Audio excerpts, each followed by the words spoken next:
Nagbabalik na naman tayo mga kulay. So today's episode ay tungkol naman sa enamel pen o yung kadalasan ginagamit, quick dry enamel pen. So explain natin bakit quick dry enamel na matagal matuyo at bakit ba talaga matagal matuyo ang quick dry enamel. Stay tuned mga kulay para ma-discuss natin.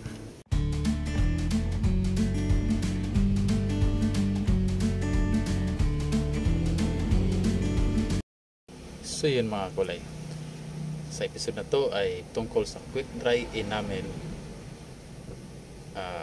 alkyd type base na pintura.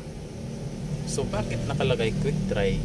Ibig sabihin ng quick dry, madaling matuyo. Bakit ang quick dry enamel ay matagal matuyo? Lagi yung tinatanong ng mga customer namin at mga clients at mga kilala namin o mga customer o kliyente, bakit quick dry na matagal matuyo? So yun mga kulay. So bago natin i-discuss ay explain ko sa inyo ano ba ang quick dry enamel alkyd base type. Dahil ngayon meron ng mga quick dry enamel na hindi alkyd base type. So ang quick dry enamel alkyd base type, ito ay pintura ginagamit sa kahoy, bakal, yero o sa mga cabinet o anong klaseng mga kahoy at bakal, yun ay ginagamit kadalasan ang quick dry enamel dahil mas matibay siya, lalo na po sa pang indoor o maging sa outdoor man na aplikasyon.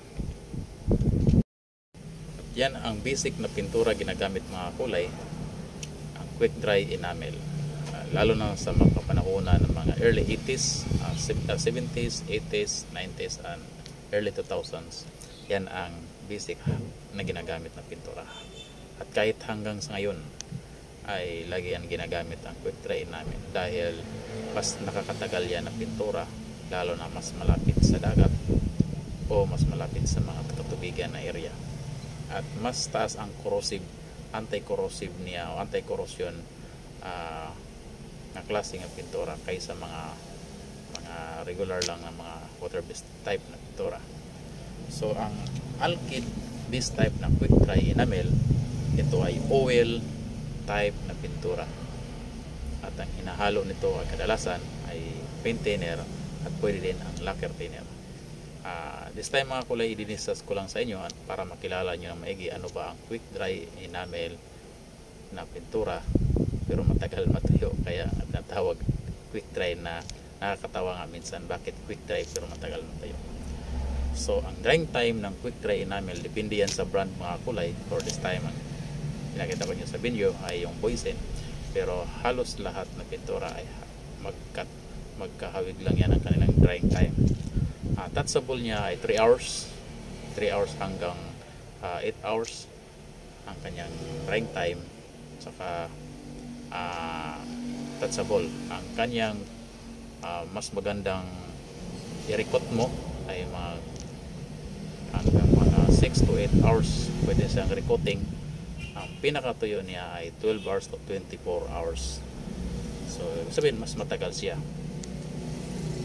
pero sulit naman ang finish niya kung ito ay makakatuyo. Kasi ang iba minamadali, so ang nangyari sa quick dry enamel, basa pang ilalim, pinatungan ng basa din, so hanggang sa matagal siya nakakatuyo.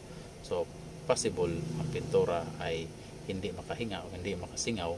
So aabot yan ng ilang linggo o buwan, malagkit pa rin ang pintura. Kaya yan ang isang tendency sa mga new beginners na mintura, lalo na nag-DIY lang sa sariling bahay nila.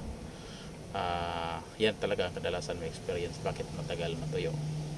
At saka ang isang tendency din sa quick dry enamel, kung hindi magbe-base ng primer, didiretsuhin lang sa kahoy, lalo na sa pagkahoy dahil a-absorb yan. So matagal matuyo ang sa ilalim, patungan agad dahil manifest tingnan, kaya siya matagal tumuyo. So paulit-ulit ang pintura. So dadako at babalik tayo mga kulay doon sa drying time niya. So yun nga, 12 to 24 hours ang kanyang fully dry na pagkatuyo sa quick dry enamel pen. So in reality, ang pintura ng quick dry enamel ay matagal matuyo yung traditional type na pintura, yung alkyd. So bakit nga ba matagal siya matuyo? Dahil ito sa kapanahunan ng mga early 1900s, so naimbento or mga early mga katapusan ng 1800s, yung pintura ng alkyd, yan ang unang naimbento, o yun ang mas naunang naimbento na pintura kaysa mga water based. Kaya ang mga inventor dati ay yung na research nilang mga chemical mas matagal matuyo dahil pulido din ang pagka-resulta, diba? Mas matagal matuyo. Yan ito ang isa ding trivia. Ang matagal matuyo ay mas matibay kaysa madaling matuyo dahil unti-unti siyang titigas ang pintura, mas matibay yan. Kahit nga sa mga pintura ng automotive, mas matibay o mas makapit yung pinturang mas matagal tumuyo kaysa mas madaling tumuyo. Yan sa mga basic lang, except na lang sa mga epoxy type na pintura.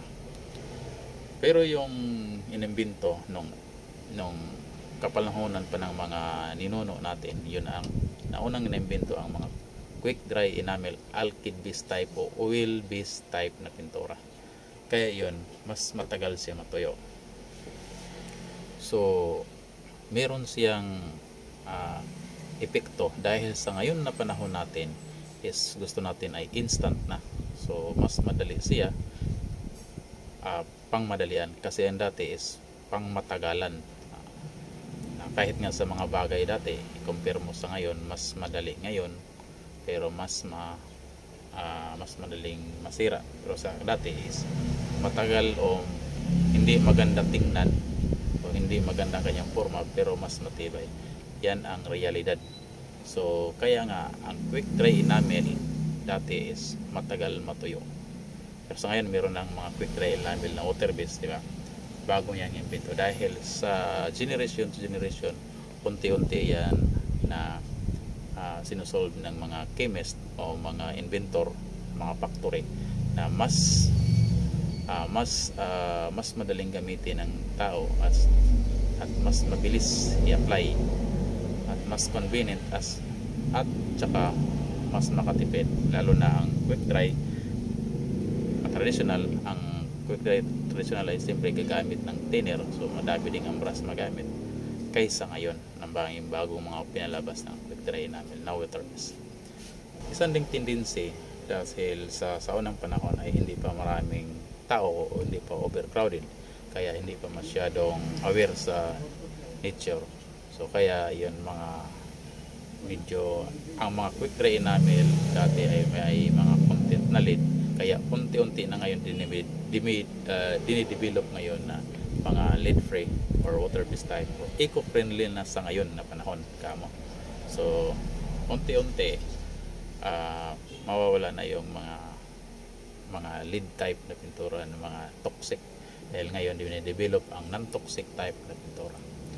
So in Asia, isa na lang siguro tayo na mga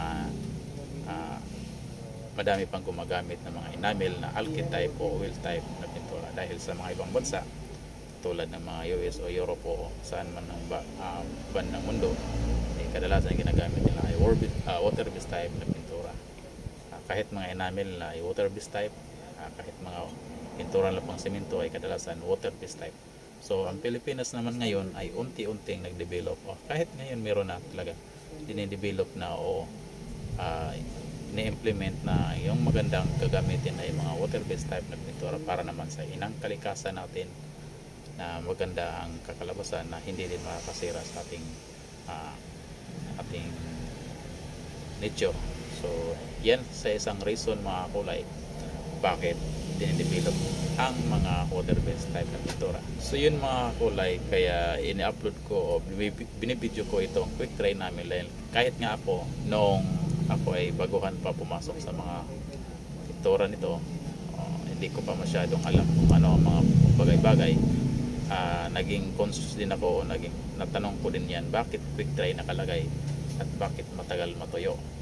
So yun mga kulay, sana meron kayong nakukuha na aral at idea bakit quick dry na enamel matagal matuyo. So sana naliwanagan ko na kayo, at kung meron man kayo mga question mga kulay dagdag, ay huwag kalimutang mag-comment down below sa channel natin. So yun, hopefully ay huwag kalimutang mag-subscribe, hit the notification bell, share and like for more updates. Thank you mga kulay, see you next episode.